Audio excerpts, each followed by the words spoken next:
የበዓል ገበያው ምን ይመስላል በሚል በተለያዩ አካባቢዎች በመዘዋወር የዋጋ ቅኝት አድርገናል። የዋጋ ጭማሪና የብር የመግዛት አቅም መዳከም የበዓል ገበያውን ክፉኛ መጉዳቱን ተመልክተናል። በሌላ በኩል ደግሞ ከሞተር ሳይክሎችና ከባጃጆች ጋር በተያያዘ አዲስ መመሪያ ይፋ ተደርጓል። በዚህ መመሪያ መሰረት እንግዲህ በነዳጅ የሚሰሩ ባለ ሁለትና ባለ ሶስት እግር ተሽከርካሪዎች ወደ ሀገር ውስጥ እንዳይገቡ አዲስ መመሪያ መውጣቱ ታውቋል።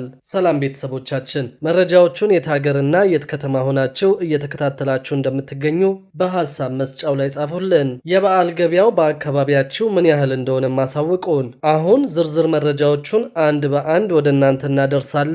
እስከ መጨረሻው አብራችሁን ቆዩ።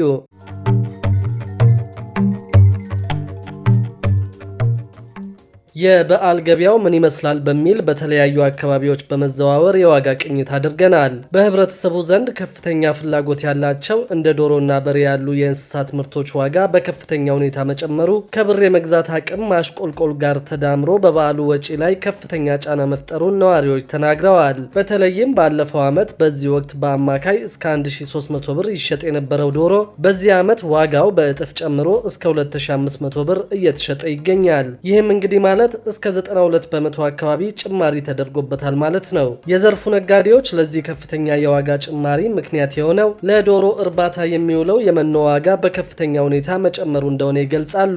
በተመሳሳይ የእንቁላል ዋጋም በከፍተኛ ሁኔታ በመናር አንድ እንቁላል ከ20 ብር እስከ 25 ብር እየተሸጠ መታየቱ የብዙዎችን ስጋት ጨምሯል። የእርድ ከብት ዋጋም ከዶሮ ባልተናነሰ መልኩ የዋጋ ጭማሪ አሳይቷል። ባለፈው ዓመት 2016 ዓ.ም ማለት ነው በፋሲካ በዓል ወቅት በአማካይ እስከ 60 ሺህ ብር ይሸጥ የነበረ አንድ በሬ በዘንድሮ ዓመት ደግሞ ዋጋው እስከ 80 እና እስከ 90 ሺህ ብር እየተሸጠ እንደሚገኝ ሰምተናል። ሌላኛው አስተያየት ሰጪ ነጋዴ እንደሚሉት የዋጋ ጭማሪው እንደተፈራው የከፋ አይደለም። ዋጋው የጨመረ ቢመስልም ዋናው ነገር የብር የመግዛት አቅሙ መዳከሙ ነው ብለዋል። ጭማሪው በራሱ ያን ያህል አስደንጋጭ አይደለም፣ የገንዘባችን ዋጋ እየተሸረሸረ ነው ሲሉ ነጋዴው አክለው ተናግረዋል። ሌላ የቤት እመቤት በሰጡት አስተያየት ደግሞ ባለፈው ዓመት ለፋሲካ የገዛው ዶሮ ዘንድሮ በእጥፍ ዋጋ ነው ለመግዛት የመረጥኩት፣ ምክንያቱም አማራጭ የለኝም፣ ደግሞም አንድ ዶሮ ብቻ አይደለም ቤተሰቡ የሚፈልገው ብለዋል። የኑሮ ውድነቱና የገንዘባችን ዋጋ ማሽቆልቆል በዓላችንን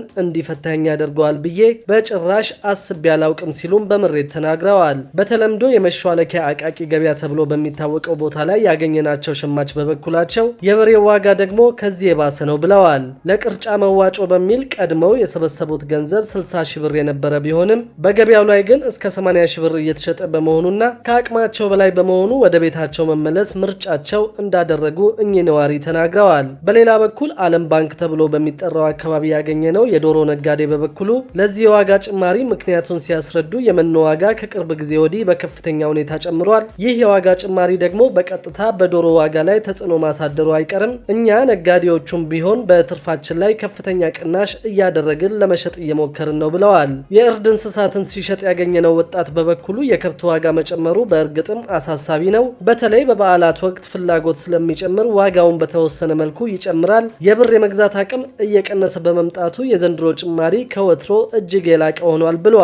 አስገራሚው ነገር ግን ገበያውን በገዢዎች እጥረት እየተዳከመ ነው ሲሉ አስተያየታቸውን ነጋዴዎቹ ሰጠዋል። በሌላ በኩል ደግሞ ከሞተር ሳይክሎችና ከባጃጆች ጋር በተያያዘ አዲስ መመሪያ ይፋ ተደርጓል። በዚህ አዲስ መመሪያ መሰረት በነዳጅ የሚሰሩ ባለ ሁለትና ባለ ሶስት እግር ተሽከርካሪዎች ወደ ሀገር ውስጥ እንዳይገቡ መወሰኑ ታውቋል። በነዳጅ የሚሰሩ ባለ ሁለትና ባለ ሶስት እግር ተሽከርካሪዎች ወደ ሀገር ውስጥ እንዳይገቡ መወሰኑን የትራንስፖርትና ሎጂስቲክስ ሚኒስቴር አስታውቋል። በተለምዶ ባጃጅ የሚባሉት ባለ ሶስት እግር ተሽከርካሪዎችና ባለ ሁለት እግር ሞተር ብስክሌቶች ወደ ሀገር ውስጥ ማስገባት እንደማይቻል የትራንስፖርትና ሎጂስቲክስ ሚኒስትር ዴኤታ አቶ በሮ ሐሰን ተናግረዋል። ሚኒስትር ዴኤታው ይህንን ያሉት አሃድ ቢዝነስ ግሩፕ በሀገር ውስጥ የተመረቱ በኤሌክትሪክ የሚሰሩ ባለ ሁለትና ባለ ሶስት እግር ተሽከርካሪዎችን ለገበያ ማቅረቡን በወዳጅነት ፓርክ በተዘጋጀ ስነ ስርዓት ላይ ባስተዋወቅበት ወቅት ነው። ኢትዮጵያ በየዓመቱ ለነዳጅ እስከ 6 ቢሊዮን ብር እንደምታወጣ የተናገሩት አቶ በሮ በታዳሽ ኃይል ላይ ያለንን እምቅ አቅም ተጠቅመን ከውጭ ከሚገባው ደረጃውን ያልጠበቀ ነዳጅ ላይ ጥገኛ ከመሆንና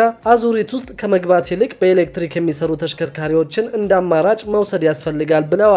ለዚህም ደግሞ ፖሊሲዎች፣ የማስፈጸሚያ ስልቶችና የፖሊሲ ማዕቀፎች ዘርፎች መዘርጋታቸውን የገለጹት ሚኒስትር ዴኤታው በኤሌክትሪክ የሚሰሩ ተሽከርካሪዎችን በሀገር ውስጥ የማምረትና የመገጣጠም ስራ ተጠናክሮ ሊቀጥል እንደሚገባ አክለዋል። በተለይ የተሽከርካሪዎችን ባትሪ ለማምረት እንደ ሊቲየም፣ ሊድ አዮን እና ሌሎች የተፈጥሮ ሀብቶች በሀገር ውስጥ ስላሉ ቴክኖሎጂዎችን በመጠቀም የሀገር ውስጥ ምርቶችን ማሳደግ ተገቢ ነው ብለዋል። አሃድ ቢዝነስ ግሩፕ ለገበያ ያቀረባቸው ባለ 2 እና ባለ 3 እግር ተሽከርካሪዎች ለኢትዮጵያ መልክዓ ምድር ተስማሚና በጥናት ላይ የተመሰረቱ ናቸው ያሉት አቶ በሮ ከዚህ በኋላ ማናቸውም በነዳጅ የሚሰሩ ባለ 2 እና ባለ 3 እግር ተሽከርካሪዎች ወደ ሀገር ውስጥ እንደማይገቡ በይፋ አስታውቀዋል። የነዳጅ መኪናዎች በር ስለተዘጋ የኤሌክትሪክ ተሽከርካሪዎች ፍላጎት በእጅጉ ስለሚጨምር አምራቾች በሚፈለገው ልክ ማምረት እንዳለባቸው አሳስበዋል። ለዚህም ደግሞ መንግስት ከካርቦን ፋይናንስ ጀምሮ በፋይናንስና ከፋይናንስ ውጭ ላሉ ችግሮች ምላሽ ለመስጠት ዝግጁ መሆኑን ተናግረዋል። በብሔራዊ ምክር ቤት የወጣው የአየር ብክለትና የድምፅ ብክለትን ለመቆጣጠር የወጣው አስገዳጅ ሕግን ለማስፈጸም መሰል ተሽከርካሪዎችን በስፋት ማምረት እንደሚያስፈልግም አቶ በሮ ጠቁመዋል። ኢትዮጵያ የአየር ብክለትን ለመከላከል ከምታከናውናቸው ስራዎች አንደኛው የአረንጓዴ ልማትን ማረጋገጥ መሆኑን የተናገሩት የኢንዱስትሪ ሚኒስትር ዴኤታ አቶ ታረቀኝ ቡሉልታ ናቸው። ለዚህም በካይ ጋዝን ወደ አየር የሚለቁ ተሽከርካሪዎችን ወደ ኤሌክትሪክ የመቀየር ስትራቴጂ ተጠናክሮ መቀጠሉን ተናግረዋል። በኤሌክትሪክ የሚሰሩ ተሽከርካሪዎች የአየር ብክለትን ከመቀነስ ባሻገር በነዳጅ ከሚሰሩ ተሽከርካሪዎች ጋር ሲነጻጸሩ የጥገና ወጪያቸው አነስተኛ መሆኑን የተናገሩት አቶ ታረቀኝ ለዚህም መንግስት ለአምራች ኢንዱስትሪዎች በተሻለ ከፍተኛ ድጋፍ ማድረጉን ገልጸዋል። በአሁኑ ወቅት በአመት 63000 ገደማ ባለ 2 እና ባለ 3 እግር ተሽከርካሪዎችን ማምረት መቻሉን አቶ ታረቀኝ ተናግረው 1200 ቀላል ተሽከርካሪዎችና 3500 ሚኒባሶችና አውቶቡስ በአመት ለማምረት ዝግጅት መደረጉን አክለዋል። በሌላ በኩል ደግሞ በኢትዮጵያ የሚገኙ የቤት ሰራተኞችን የሙያ ስልጠና በመስጠትና የብቃት ምዘና ፈተና ወይም ሲኦሲ እንዲወስዱ ለማድረግ እየተሰራ እንደሚገኝ ተገልጿል። የቤት ውስጥ ሰራተኞች ራሳቸውን በሙያ ብቁ የሚያደርጉበት ስልጠና በመስጠትና የሙያ ብቃታቸውን የሚመዝን ፈተና ወይም ሲኦሲ እንዲወስዱ ለማድረግ እየተሰራበት እንደሚገኝ አንድነት ኢትዮጵያ የቤት ውስጥ ሰራተኞች ማህበራት ህብረት አስታውቋል። የቤት ሰራተኞች በማህበር ከመደራጀት በዘለለ ስልታዊ የሆነ የሙያ ክህሎታቸውንና ደረጃቸውን ሊመዝኑ የሚችሉ ተቋማቶች በሀገር አቀፍ ደረጃ መኖራቸውን የህብረቱ ፕሬዝዳንት ሂሩት አበራ ገልጸዋል። በመሆኑም በስራና ክህሎት በኩል ተግባራዊ በሚደረገው አሰራር መሰረት ማንኛውም ሰው መሰረታዊ የሆኑ ምዘናዎችን በመውሰድ ራሱን ብቁ ማድረግ የሚችልበት አግባብ በመኖሩ የቤት ሰራተኞችም የትምህርት ደረጃቸው ሳይፈለግ በሙያቸው ብቻ ብቁ መሆናቸው የሚረጋገጡበት ምዘና ተግባራዊ እንደሚደረግ አስታውቀዋል። በዚህም መሰረት ለሙያው ብቁ መሆናቸውን የሚያረጋግጥ የብቃት ምዘና ወይም ሲኦሲ እንዲወስዱ ለማድረግ ማህበሩ እገዛ እያደረገ እንደሚገኝ ገልጸዋል። ከዚህ ጎን ለጎንም ራሳቸውን አብቅተውና የመደራደር አቅማቸውን ጨምረው ከአሰሪዎቻቸው ጋር የሚችሉትን ሙያ በማሳየት ብቁ ከሆኑ በሙያቸውና በምዘናቸው መሰረት የሚቀጠሩበትን መንገድ ለማመቻቸትም እየተሰራበት ይገኛል ብለዋል። የሙያ ብቃት ምዘናውም ማንኛውም በሙያዊ ብቁ ነኝ ያለ ሰው ምዘናው በሚሰጥበት ተቋም ውስጥ መፈተን የሚችል ሲሆን ስልጠና የሚያስፈልጋቸው ደግሞ ከ1 ወር ከግማሽ እስከ 6 ወር በሚደርሱ አጫጭር ስልጠናዎች መሰረት ራሳቸውን ማብቃት እንደሚችሉ ተናግረዋል። በሌላ በኩል ደግሞ በኢትዮጵያ ታሪክ የመጀመሪያ የሆነ የቡና ኤክስፖርት ሪከርድ በ9 ወር ውስጥ መገኘቱን ሰምተናል። ባለፉት 9 ወራት 300,000 ቶን የሚጠጋ ቡና ለውጭ ገበያ በማቅረብ ከ1.5 ቢሊዮን ዶላር በላይ የውጭ ምንዛሪ ገቢ መገኘቱን የኢትዮጵያ ቡናና ሻይ ባለስልጣን አስታውቀዋል። በ2017 በጀት ዓመት ማጠናቀቂያ እንደ ሀገር ከቡና ንግድ የሚገኘውን ገቢ ከ2 ቢሊዮን ዶላር በላይ ለማድረስ የተቀመጠውን እቅድ ለማሳካት እየተሰራ መሆኑ ተገልጿል። የኢትዮጵያ ቡናና ሻይ ባለስልጣን ዋና ዳይሬክተር ዶክተር አዱኛ ደበላ በሰጡት ጋዜጣዊ መግለጫ ባለፉት 9 ወራት ለውጭ ገበያ ከቀረበ 299607 ቶን ቡና 1.5 ቢሊዮን ዶላር ገቢ ተገኝተዋል። በበጀት ዓመቱ 9 ወራት 202,000 ቶን የሚጠጋ ቡና ለውጭ ገበያ ለማቅረብ ታቅዶ ሲሰራ የቆየ ሲሆን አፈጻጸሙ 148 በመቶ ብልጫ እንዳለውም አንስተዋል። በዘንድሮ ዓመት 9 ወራት የተገኘው ገቢ ከ2016 በጀት ዓመት 12 ወራት ከተገኘው ገቢ ጋር በሚነጻጸርበት ወቅት አፈጻጸሙ ከፍተኛ ብልጫ እንዳለው አስረድተዋል። ኢትዮጵያ ለውጭ ገበያ የምታቀርበው የቡና ምርት ከዓመት ዓመት በመጠንም በጥራትም እየጨመረ መምጣቱን አመልክተዋል።